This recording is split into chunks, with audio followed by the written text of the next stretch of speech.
વાહ બાપુ વાહ. આ સહી પોચમનું છે પોચમનું છે. અને આ પોચમનો યોગ બધાને મળી ગયો છે. મળ્યો છે. વાહ વાહ એટલે પોચમના યોગે તમારે શું કરવું એ તમારી મરજી. વાહ વાહ વાહ. તમારે આ યોગને ઋષિ પંચમી બનાવવો છે કે બીજી કોઈ પંચમી બનાવવો છે એ તમારા હાથની વાત છે.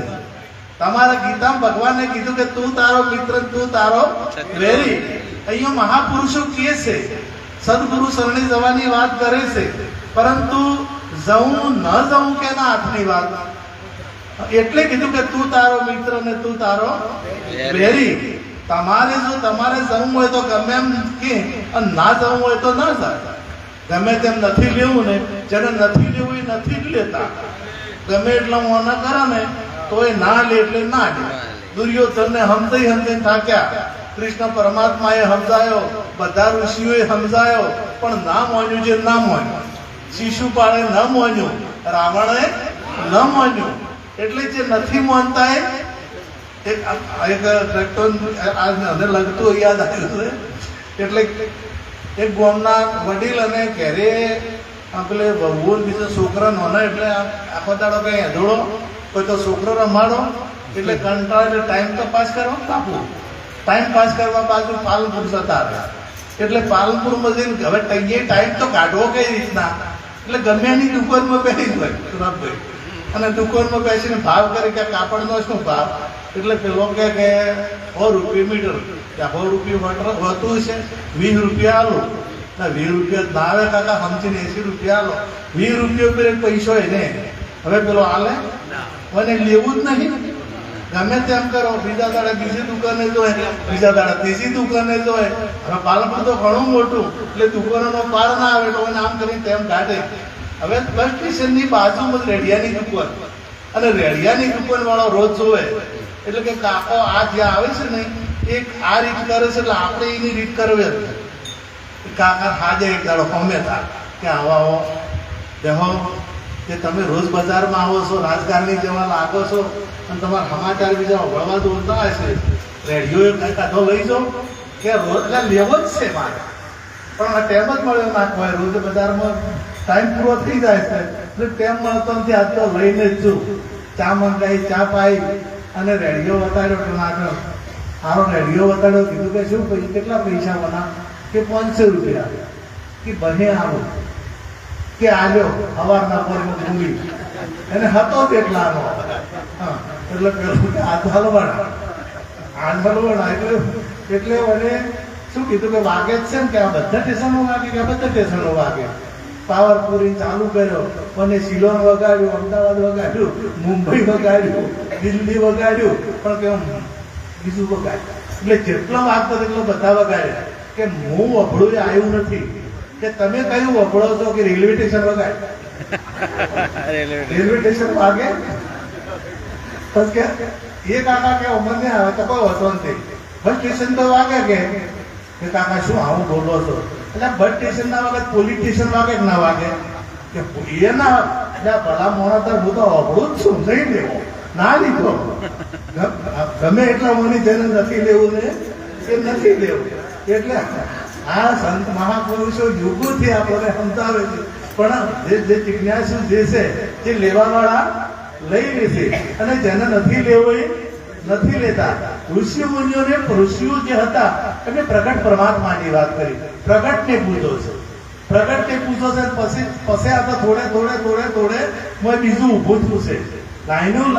લાઈનો અવળી પકડાય પછી પંડિતવાદ આવ્યો એટલે વાદ જ ઉભા કર્યા. પછી સંતો આવ્યા ને એટલે સંતોએ થોડી પ્રગટની વાત કરી અને હૃદયથી પરમાત્માનું ભજન કરી અને પરમાત્મા સુધી લઈ જવાની કોશિશ કરી રહ્યા છે. અને જેના અધિકારી છે એ પરમાત્મા સુધી પહોંચી જાય છે.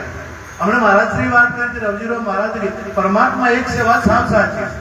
બધામાં આપણને થોડું ભાવ એટલું, બીજું કોઈ ના સમજાય ને તો તમામ જે મુસલમાન હોય, ખ્રિસ્તી હોય કે હિન્દુ હોય કે પારસી હોય, કોઈ પણ હોય, તમારો જે પ્રાણ છે પ્રાણ એ બધાનો એક કે જુદો. આટલું તો સમજાય કે ના સમજાય? પ્રાણ બીજી કંપનીનો આવે છે. પ્રાણ જે છે, જે ઓક્સિજન છે એ બધામાં એક જ, અને આખા વિશ્વમાં એક ઓક્સિજન થી બધા જીવી છે. એક જ પ્રાણ છે અને પ્રાણ પતી ગયો એટલે વાત પૂરી. જેટલી ઘણા પ્રાણ છે ને એટલી ઘણા બધા વાહ વાહ કરે. નકર આત્મા તો બધા ભૂતોમાં છે જ. સર્વભૂત સ્થાનમ સર્વભૂતાની છે આત્માની. બધા ભૂતોમાં અવાજ થતો આ વાત સમજાતી નથી. કારણ કે આપણે એના પ્રત્યે લેર લાગી નથી, એના પ્રત્યે આપણને જિજ્ઞાસા જાગી નથી. અને જેને જિજ્ઞાસા જાગી છે અને એક છે, અને કબીરે તો એનાથી આગળ કીધું કે એક કહું તો હે નહીં અને દો કહું તો ગાલી. પરંતુ આપણે એક બે ના સમજાય, એક તો વાત નક્કી સમજાય કે ના સમજાય.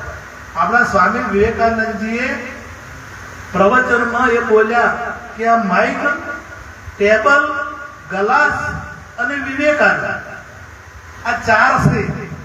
જો વિવેકાનંદ છે તો માઇક નથી, ટેબલ નથી અને આ ગ્લાસ નથી. જો માઇક છે તો વિવેકાનંદ નથી, ગ્લાસ નથી અને ટેબલ નથી. જો ટેબલ છે તો ગ્લાસ નથી, વિવેકાનંદ નથી અને માઇક નથી. જે છે એ એક છે. પરંતુ આ સમજણ ક્યારે આવે? ગીતામાં ભગવાને કીધું કે મારી દિવ્ય દ્રષ્ટિ વિના હું દેખાઉં એવો નથી. કે દિવ્ય દ્રષ્ટિ મળી જાય તો દિવ્ય દ્રષ્ટિ ક્યારે મળે? કે આપણે જો પેલા નંબર આયા હોય કે મોતી આયા હોય તો ઉતરાવા સિવાય મોતીઓ થાય? બે દેખાતા હોય ને, જેટલી વાર બે દેખો એટલી વાર મોતીઓ, અને તે મોતીઓ ઉતરી જાય એટલે એક.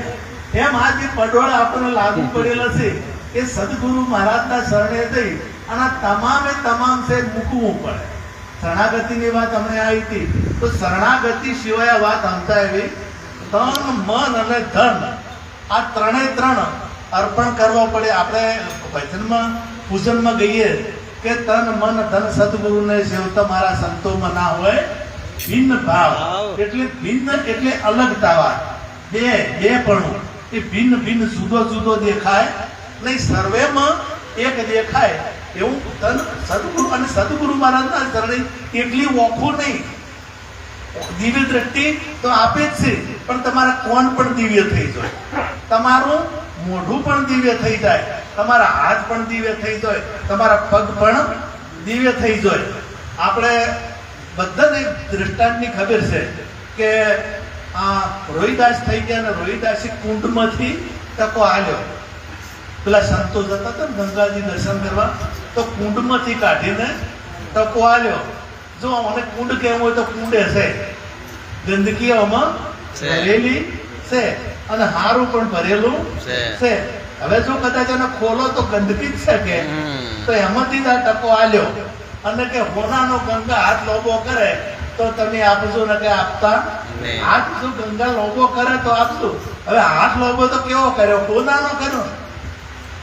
સોનાનો હાથ લોબો કર્યો ને, પછી સોનાનો હાથ લોબો કર્યો અને આ ટકો આપ્યો છે.